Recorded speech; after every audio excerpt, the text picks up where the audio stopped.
ಏನು ಸೇವೆ ಮಾಡ್ತಾವ್ರೆ. ಬೆಂಗಳೂರು ನಗರದಲ್ಲಿ ಪ್ಲ್ಯಾನ್ ಅಪ್ರೂವಲ್ಗೆ ಚದರಕ್ಕೆ 100 ರೂಪಾಯಿ ಫಿಕ್ಸ್ ಮಾಡಿರೋದು ಸೇವೆ ಅಲ್ವಾ? ಅದು ಒಂದು ಸೇವೆ. ಎಲ್ಲರನ್ನೂ ಧಮಕಿ ಆಗ್ತಕ್ಕಂಥದ್ದು ಒಂದು ರೀತಿ ಸೇವೆ. ಇದೇ ತಾನೇ ಸೇವೆ ಮಾಡ್ತಿರೋದು. ಅದರಿಂದ ಅವ್ರ ಸೇವೆನೇ ಬೇರೆ. ಸೇವೆ ಮಾಡ್ತಾಯಿದ್ದಾರೋ ಇಲ್ಲ ರಾಜ್ಯ ಯಾವ ಪರಿಸ್ಥಿತಿ ತಗೊಂಡು ಹೋಗ್ತಾರೆ ಅಂತಕ್ಕಂಥ ಮುಂದಿನ ದಿನಗಳು ನೋಡೋಣಂತೆ. ನಾವಿರೋದು ಯಾತಕ್ಕಿದ್ದೀವಿ? ನಾವು ಹಂಗಿದ್ರೆ ಏನು ಇದೆ ಇದಕ್ಕೆ ನಿದ್ದೆ ಮಾಡೋಕ್ಕೆ ಬಂದಿದ್ದೀವ?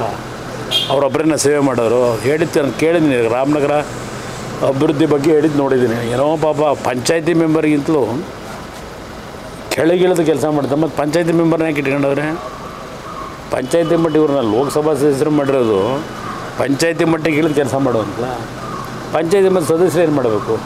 ಇವರು ಅಲ್ಲೇ ಹೋಗಿ ಕೈ ಹಾಕ್ಬಿಟ್ರೆ ಆ ಪಂಚಾಯತಿ ಸದಸ್ಯರ ಪರಿಸ್ಥಿತಿ ಏನಾಗಬೇಕು? ಅದರಿಂದ ಅವ್ರ ಮಾತುಗಳಿದೆಯಲ್ಲ, ಆ ಮಾತುಗಳಿಗೂ ಅವರ ನಡವಳಿಕೆಗಳಿಗೂ ಬಹಳ ಅಜಗರ.